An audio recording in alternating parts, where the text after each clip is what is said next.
याद रखना चाहिए, अच्छे और बुरे भावों की उत्पत्ति, ये 10 बातें प्रधान होती हैं।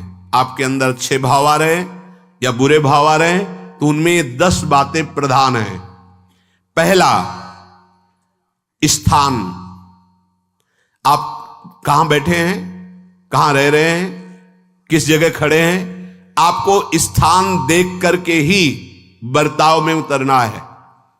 जैसे मदिरालय है, आप वहां खड़े होंगे तो तमोगुण अपने आप बढ़ने लगेगा, आसुरी प्रवृत्ति बढ़ने लगेगी। ऐसे ऐसे जिस स्थान पर खड़े होने से, देखने से, बात करने से हमारी वृत्ति बिगड़ रही, उस स्थान का तत्काल त्याग कर देना चाहिए, वहां से हट जाना चाहिए। पहला है स्थान। जैसे सत्संग, यमुना जी का एकांतिक पावन तट, किसी लता के नीचे, किसी संत भगवान के सानिध्य में, अब हमारा ये स्थान भजन वृत्ति बढ़ाएगा। उस व्यक्ति का घर जिसके पास जाने से वासनाएं बढ़ रही, उस स्थान में जहां दृश्य देखने से हमारे अंदर गंदी बातें आ रही, पहला है स्थान। दूसरा है अन्न। बहुत बड़ा प्रभाव अन्न का होता है।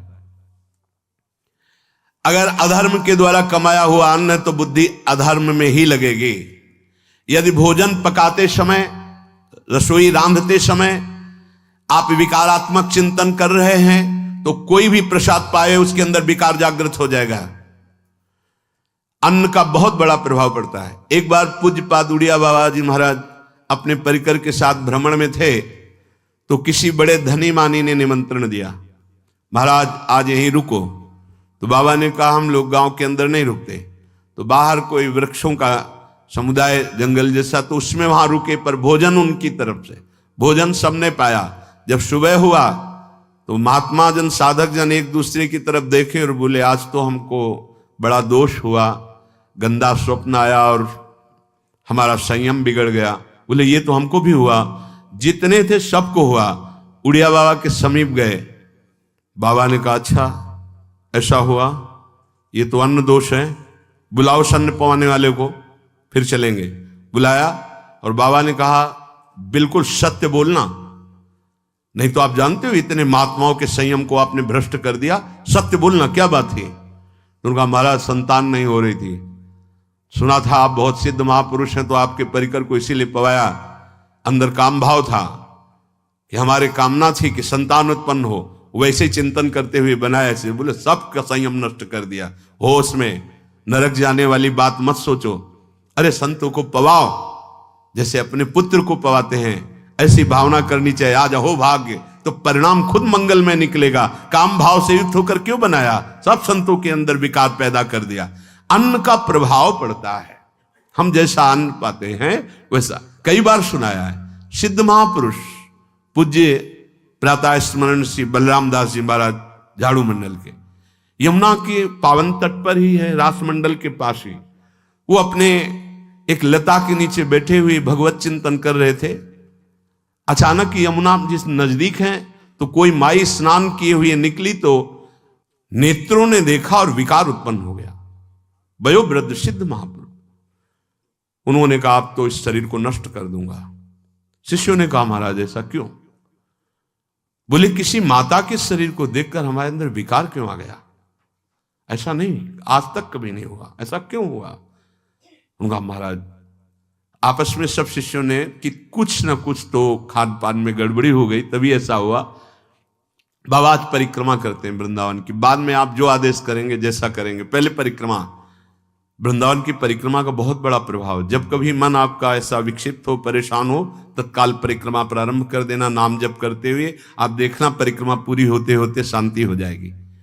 बाबा ने खूब नाम कीर्तन करते हुए शिष्यों के साथ परिक्रमा दी, मन का विकार शांत हो गया। उनका ऐसा कैसे हो सकता है कि हमारे अंदर विकार आ गया? ये बड़ी सूक्ष्मता का विषय है। कल प्रसाद कहां से आया था? तो उस समय लाड़िले गोविंद देव जी महाराज यहीं विराजमान थे वृंदावन में। बोले तो ठाकुर गोविंद देव जी का प्रसाद आया था। लकुट उठाई, गए वो तो भगवत स्वरूप तस्मित तज्जने भेदा भावात, भगवान और भगवान के ऐसे जनों में भेद नहीं होता, वो भगवत स्वरूप होते हैं। गए और कहा बताओ आपका प्रसाद न पावे तो अपराध लगे कि प्रसाद नहीं पाया, और प्रसाद पावे तो हमारे अंदर काम जागृत हो जाए, हम तो मरे ना दोनों तरफ से। तो ठाकुर जी बात कर रहे थे, दूसरों को नहीं सुनाई दे रहा था। कह रहे थे कि देखो नाराज मत हो, कलकत्ता की वैश्या थी, उसने भोग लगाया, अब उसने भोग लगाया तो हमने चख पाया, तो आपको प्रसाद का किनका लेना चाहिए? किसने कहा था कि पूरा प्रसाद पाइए? जरा किनका ले लेते हो, मधुकरी पाते। हाँ ये बात आपकी मान, तो हमारा तो पूरा विश्व है, कोई भी भोग लगाएगा हम तो पाएंगे। और हमारे प्रसाद की निष्ठा आप सबके हृदय में, तो किनका लीजिए, पूरा मत पाइए। सोचिए, भगवद अर्पित प्रसाद और वृत्ति भगवान ने आदेश किया किनका पाओ, माधुकरी मांग के खाओ। यहां वर्णन कर रहे यदि हम अन्न थोड़ा भी हमारे अंदर दूषित चला गया, तो जब कभी ऐसी विकार की भावना हो, आपके अंदर विकार बन रहा है, तो खोजिए। आपने कोई दृश्य देखा है, आपने किसी से बात की है, आपने कोई ऐसा संकल्प बनाया, नहीं तो फिर भोजन दोष आ गया, अब आज उपवास कर दो। जब तक वो वृत्ति न नष्ट हो तब तक कुछ मत पाना, जल से काम चलाना, तो एक दिन एक पहर अपने आप शांत हो जाएगा। अगर बहुत विकलता हो रही तो नाम कीर्तन शुरू कर दो, भोजन मत पाना, नाम कीर्तन शुरू, बिल्कुल शांति मिल जाएगी, बिल्कुल। और ये तो उदाहरण महापुरुष इसलिए देते कि हम सावधान रहें। हमारे अच्छे भाव या बुरे भाव में ये 10 बातें बहुत प्रभाव डालती हैं। पहला स्थान, दूसरा अन्न, और तीसरा जल। पानी भी बहुत संभाल के नहीं, आजकल तो देखो प्रायः ऐसे दांत से प्लास्टिक नोचेंगे, ऐसे पानी पिएंगे, कब भरी गई, कहां भरी गई, कैसा पानी, बड़ा देखो कैसा हमारे भजन साधन के लिए विक्षेप पैदा होता चला जा रहा है। पहले सुंदर सरोवरों का जल, मतलब 15 वर्ष तो गंगा जल ही केवल पिया है, जो आकाशवृत्ति से मिला नहीं, गंगा जल ही पिया है। कुआं का जल, फिर आया हैंडपैप का जल, अपवित्र होने लगा। हैंडपैप में जो वाशर, अगर वो कहीं चमड़े का पड़ा हुआ है तो अपवित्र जल हो गया। अब हैंडपैप का भी अंतर ध्यान स्वरूप हो गया, अब तो नहीं दिखाई देता। अब रह गया है मोटर से निकले और फिल्टर में जाए, वो मशीन जो फिल्टर करती पानी को, आरओ, उससे। अब वो जिनके पास है तो है, नहीं तो परिक्रमा लगाया हो, आपको पानी पीने को नहीं मिलेगा। देखो कैसा समय आ गया। भोजन, पहले कोई दगाबाजी भोजन में तो नहीं करता था। गांव में जब जिसके यहां दूध बेचा जाता था ना, उसको बहुत लघु दृष्टि से देखा है, गाय माए एक बराबर होती है, ये दूध बेचता है। 10-5 किलो मठा तो आप ऐसे मांग के ले सकते थे, अगर अड़ोस पड़ोस में वो मठा मिल जाएगा। जब कोई उत्सव होता, फ्री दूध 100-200 500 किलो पूरे गांव के सब दे देते, कोई ऐसे बेचता था। अब दूध नहीं, जब बूढ़े लोग बैठते थे कहते थे पानी बिकेगा आगे चल के। आज पानी बिक रहा है, नहीं बिक रहा, पानी बिक रहा है। हमें लगता है सबको ही पैसे से ही पानी है, वो बोतलें नीली नीली नहीं, इतनी बड़ी बड़ी बिकती, उन्हीं से पानी पिया जा रहा है। आगे और समय जल का प्रभाव पड़ता है। जैसे हम गंगा जल पीते थे, सही कहते हैं, कई कई दिन जब भोजन नहीं मिलता तो पूरी पौष्टिकता गंगा जल से मिलती थी। गंगा माता के जल से ऐसा लगता था मानो हम परम पावन अमृत पान कर रहे हैं, सारी पौष्टिकता मिलती थी। कुएं का जल अपने आप में पौष्टिकता से युक्त होता है, जो हमें चाहिए। आज देखो जल की समस्या हो गई, पवित्र जल पीने के लिए हम तरस रहे हैं। कहां है जल और कैसे मिलेगा जल? या तो आप पैसे वाले हो तो आप खरीद करके पीजिए, नहीं तो अब वो जल नहीं रह गया कि कुएं से निकाला पी लिया या सरोवर से पी लिया, या कैसा दुर्भाग्य है। जल का बहुत बड़ा योग है साधना में। जैसे स्थान का तो परम पावन वृंदावन धाम, अन्न का तो अब हम भगवत प्रसाद पाते हैं, तो जल का बहुत बड़ा योग है। आज दूषित होता चला जा रहा है, क्योंकि अब हाथ की बात नहीं रह गई है कि आप सुंदर कुआं से जल लें या सरोवर से जल लें या आप नदी से जल लें। हाँ, स्वामी जी के लिए लिखा हुआ है कि रोज यमुना स्नान और रोज यमुना जल ही पान। हमारे वृंदावन के समस्त भगवत स्वरूपों का स्नान यमुना जल से ही होता था, हो रहा है और होता ही रहेगा। बिहारी जी के लिए आज भी कलश में भरकर यमुना जल ही जाता है। तो कपड़ा से ऐसे ढक के जब हम 2 बजे परिक्रमा देते थे तो एक महाभागवत है, वो किसी को छूते नहीं, दूर से कहते छूना मत, बिहारी जी के लिए जल जा रहा है स्नान के लिए बिहारी जी का। फिर चौथा है आपका परिकर, जहां पर रह रहे हैं वो समुदाय, चाहे परिवार हो या आप समुदाय, वो कैसा है, रजोगुणी है, तमोगुणी है, सतोगुणी है या त्रिगुणातीत भागवतिक है, उसका प्रभाव पड़ेगा। पांचवा है आपका पड़ोस, आसपास वाले घर, जैसा है वैसा प्रभाव पड़ेगा आपके ऊपर। पड़ोस निंदनीय है तो बंधन से युक्त होना पड़ेगा। लंका के पड़ोस में रहने के कारण अगाध महिमा वाले समुद्र को बांध दिया गया, रघुनाथ जी ने पुल बांधा और दंड देने के लिए तैयार हो गए थे सरकार, अग्निबाण संधान कर लिया था, पड़ोस के कारण ही तो ना, पड़ोसी रावण था, इसीलिए आस पड़ोस का बड़ा प्रभाव पड़ता है। फिर अगला है दृश्य, इस पे बहुत सावधानी की जरूरत है। ये मोबाइल भगवान चल गए हैं, बहुत विस्तार से चल गए हैं, अब कोई छोटा मोबाइल रखना नहीं चाहता, सब वो स्क्रीन वाला रखना चाहते, टच मोबाइल।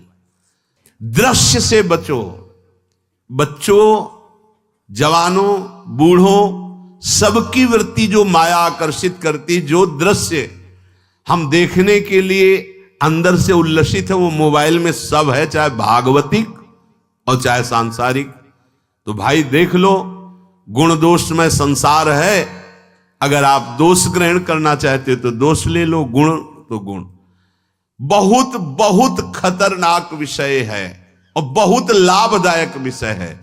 किसी संत की वाणी एक बार समझ में नहीं आई, अगर हम 10 बार सुने तो समझ में आ जाएगी, ये लाभदायक है। कभी कोई किसी से बात करनी, पहले जाए तो पोस्ट कार्ड चलते थे, एक कार्ड, वो 15 पैसे का इतना बड़ा वाला आता था, 25 पैसे का बंद वाला लिफाफे में आता था, नीले नीले कागज का 15 पैसे वाला कार्ड, उसमें चिट्ठी जाती थी महीनों में। कभी यहां 1 मिनट में अमेरिका से बात कर लो, कितनी बढ़िया बात हो गई। उसका दुरुपयोग ना करो। अब हमारी इतनी चंचल वृत्ति है कि दुरुपयोग करने के लिए उत्साह बढ़ जाता है। बोले अब सब काम हो गया है, अब एकांत सेवन कर रहे हैं, अंदर से सिटकिनी बंद और मोबाइल भगवान का संग शुरू। 2-4 मिनट सत्संग और अच्छे दृश्य देखे, फिर बगले में वहां सब होता है कि आप बस उसको ऑन कीजिए, फिर जो मनोरंजन शुरू होता है, फिर उपासक मिटिया मेट हो जाता है। ये बहुत सावधानी की बात कह रहे हैं। वैसे हमें लगता है यदि आप कोई बड़े कार्य वाले ना हो तो छोटा मोबाइल रखे तो अच्छा रहता है। तो इसलिए ये एक ऐसा कलयुग भगवान ने रचा है कि बचा पाना बड़ा मुश्किल है। इससे वृत्ति को बचाओ, जो बचा ले गया वो आगे साधना कर सकता है। बहुत सावधान बच्चों। हमें लगता है यदि आपका मन चंचल हो, आपके शासन में ना हो, तो स्क्रीन वाला मोबाइल अपने माता पिता को दे देना चाहिए। और हम कहते रखो, छोटा वाला रखो, कभी कोई आपत्ति विपत्ति या सूचना देनी हो, बढ़िया काम करता है। जरूरी नहीं है इतना बड़ा लेके चलना। हाँ, अगर आपको बहुत राजकीय विभाग के कार्य हैं तो बात अलग है कि कौन सी सामान कहाँ कैसे, तो वहां से वीडियो भेज रहा है, वो चेक कर रहा है, यस हाँ ठीक है अब चलाओ। अपने को क्या काम है?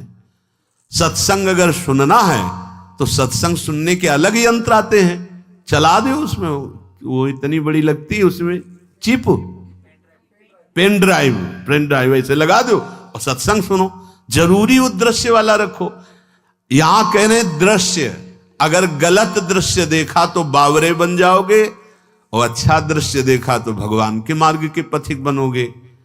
तो देखो, अच्छे दृश्य में भी दोष दर्शन की वृत्ति की गुंजाइश है। जैसे कोई लीला हो रही है, लीला के पात्र, जैसे हमारे ब्रजमंडल में रास लीला होती थी, ऐसे 12 वर्ष 13 वर्ष के लीला पात्र, सब नव किशोर, जहां भाव ही बने रोते रहो। अब वहां बड़े बड़े लीला पात्र हैं, अगर हमारी भावना शासन में नहीं है तो वहां हम अंग प्रत्यंग के दर्शन से हमारी हाव भाव वहां जो हो रहा है उससे हमारी वृत्तियां बिगड़ जाएं। जब छोटे छोटे लाडली लाल परस्पर खेलते हैं तो केवल आशीर्वाद देने को, रोने का मन होता है। अगर आप लीला भी देख रहे हैं तो बहुत सावधानी की जरूरत है, क्योंकि वो चिदानंद शरीर नहीं है, पांच भौतिक शरीर। हमारी दृष्टि पंचभूत में लगी हुई है।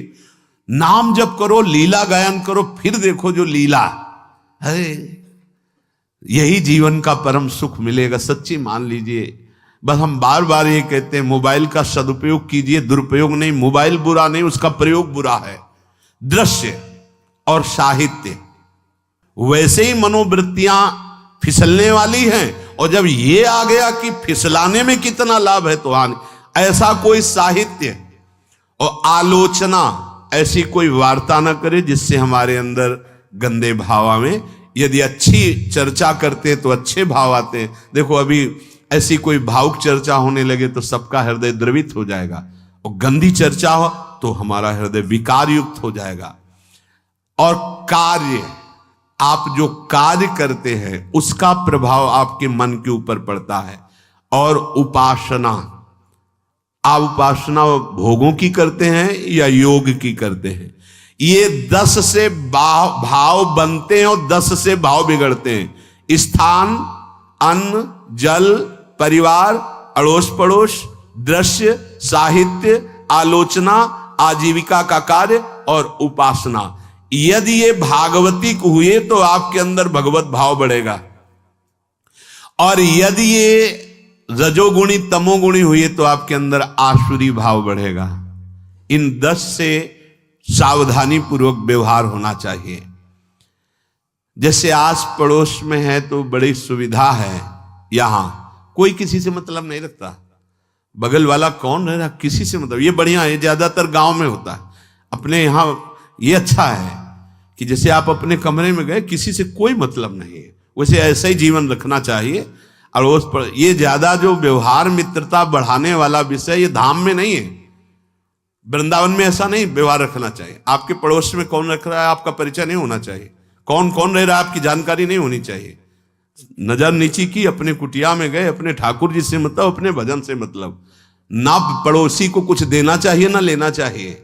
बात समझ लेना कि जैसे आज उत्सव है, उनको हम बुलाते हैं, वो हमारे यहाँ, ये व्यवहार यहाँ नहीं है। बनवासी हो, ठाकुर का भोग लगाया, और अगर आपको बांटना है तो बाहर निकलो, आधा किलोमीटर दूर ऐसी जगह बांटो जो तुम्हें राधे श्याम दोबारा ना बोले। फिर वो तुम्हें बुलाएगा, फिर वो बैठेगा, फिर प्रपंच की बातें होंगी, निंदा स्तुति की होंगी, फिर बड़ी संगोष्ठी होती है, पता चलता है। क्या फायदा ऐसे जीवन से। आप वनवासी हो, समय एकांत में दीजिए, अपनी कुटिया में बैठिए, नाम जप कीजिए, निकलिए, सत्संग सुनिए, ठाकुर दर्शन कीजिए, परिक्रमा कीजिए, फिर अपनी कुटिया में। ज्यादा व्यवहार में नहीं उतरना चाहिए। ये वनवास है, वृंदावनवास। सत्संग का सेवन, रजोगुण तमोगुण का त्याग, तो दुष्संग से आप बच जाएंगे। दुष्संग से बचने का मतलब है काम क्रोध मोह स्मृति भ्रंश बुद्धिनाश सर्वनाश कारणत्वात्।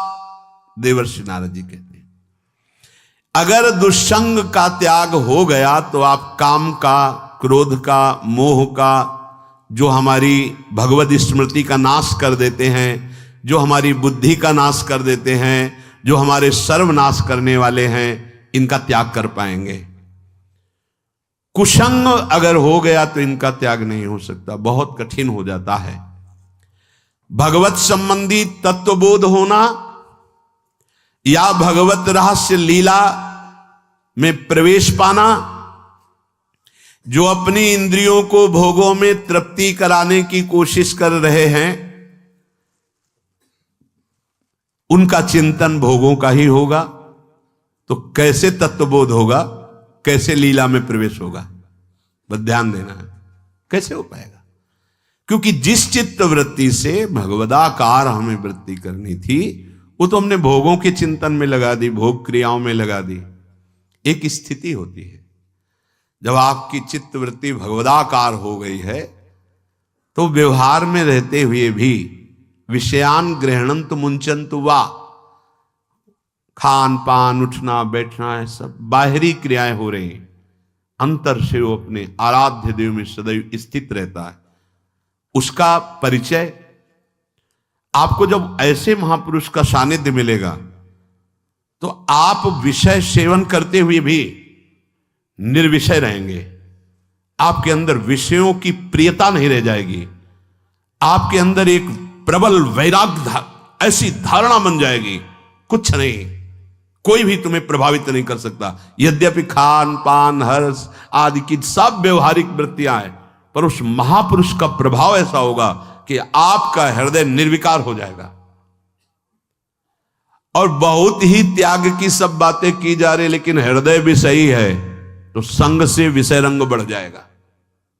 ये देखा गया है। हृदय अगर निष्प्रिय है, जिसका हम संग कर रहे हैं, तो उसका परिणाम निष्प्रिय निकलेगा। व्यवहार में कुछ भी हो, निष्प्रियता ही आपकी बढ़ेगी, निर्विकारता बढ़ेगी, क्योंकि उसकी स्थिति का संग हो रहा है, उसका प्रभाव पड़ रहा है। तो सर्वनाश की जड़ है विषय चिंतन। ये बहुत बड़ी बात है। विषय चिंतन सर्वनाश की जड़ है। यहां विषय भोग नहीं कहा, क्योंकि चिंतन का परिणाम भोग है। पहले चिंतन होता है। साधक ध्यायतो विषयान पुंसः संगस्तेषु उपजायते, संगात् संजायते कामः, कामात् क्रोधो विजायते, क्रोधात् भवति सम्मोहः, सम्मोहात् स्मृति विभ्रमः, स्मृति भ्रंशात् बुद्धिनाशो, बुद्धिनाशात् प्रणश्यति सर्वनाश। कैसे हुआ? ध्यायतो विषयान पुंसः, विषयों का चिंतन। इसीलिए अनन्यश्चिन्तयन्तु माम भगवान आदेश करते हैं। विषय चिंतन न होने पावे, बिना चिंतन किए आपको कोई भी सुख नहीं मिल सकता। आप देख लीजिए, जगत के किसी भी भोग का सुख नहीं मिल सकता। चिंतन से ही आपको सुख की अनुभूति हो रही है। अगर आप चिंतन ना करें तो आपको कोई सुख नहीं मिल। आप चिंतन उसका घसीट लिया गया। अगर सुख होता तो भोग में मिल जाता, नहीं मिला। क्यों? कि बोले चिंतन नहीं। किसी को किसी गाढ़ विषय के चिंतन में फंसा दे, फिर उसके सामने भोजन रखे, खीर में नमक डाल दे, सब्जी में चीनी डाल दे और गाढ़ विषय में फंसा दे।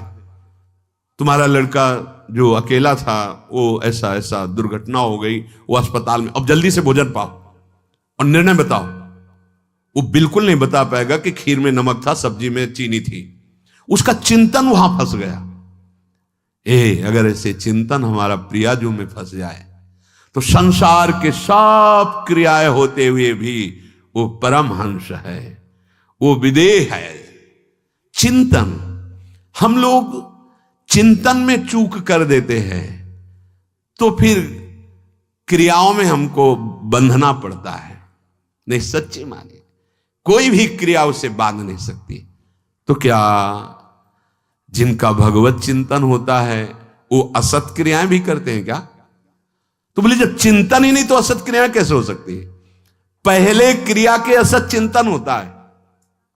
आप देखना, कोई भी कार्य पहले चिंतन होता है। इसीलिए यहां कह रहे हैं ध्यायतो विषयान पुंसा संगस्तेषु उपजायते। पहले सबसे पहले विषय का चिंतन होता है।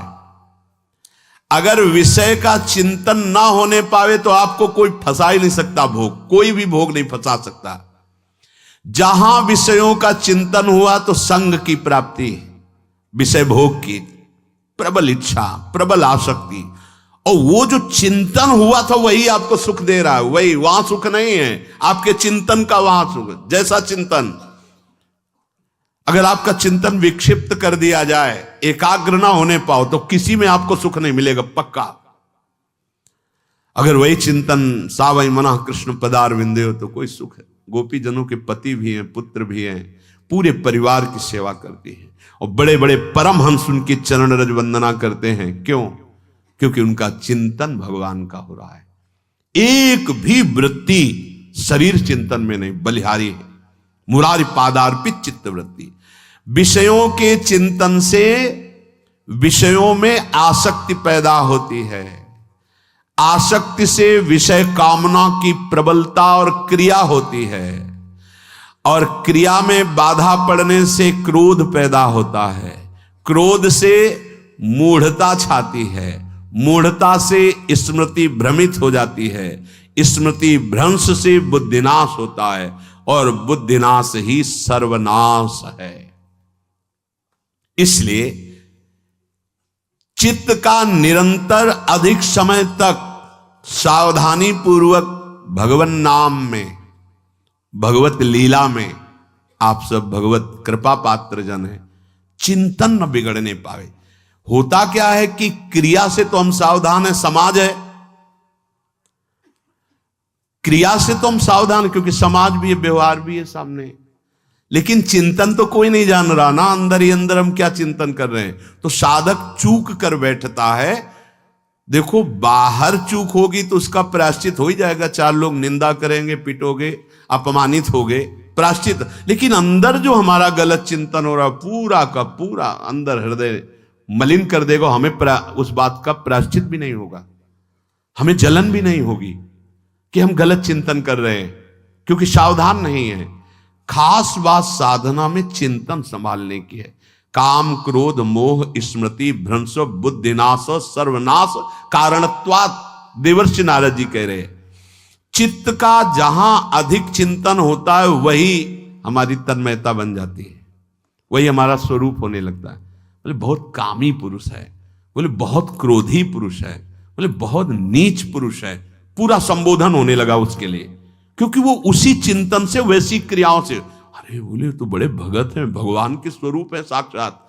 जो हम अधिक चिंतन करते हैं वही क्रियान्वित होता है, जो क्रिया होती, चिंतन होती, वैसे हमारा स्वरूप बन जाता है, वैसे हमारी स्थिति हो जाती है।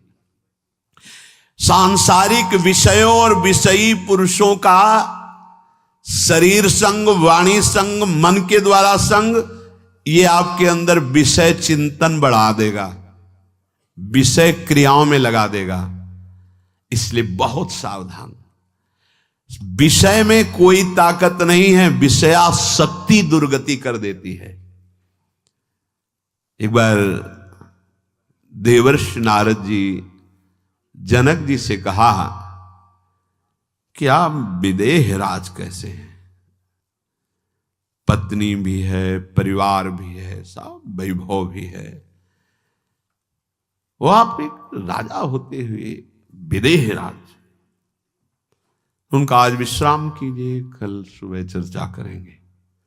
तो रात्रि में अपने शयन गृह में देवर्षि नारद जी को शयन कराया और अपनी अर्धांगिनी से कहा कि आप जाकर शयन कीजिए देवर्षि नारद जी के साथ, जो आज्ञा।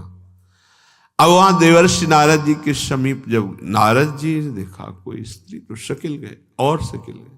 वो तो आज्ञा जैसी हुई थी, जब दीवाल मिली तो दीवाल की तरफ मुंह करके लेटे रहे।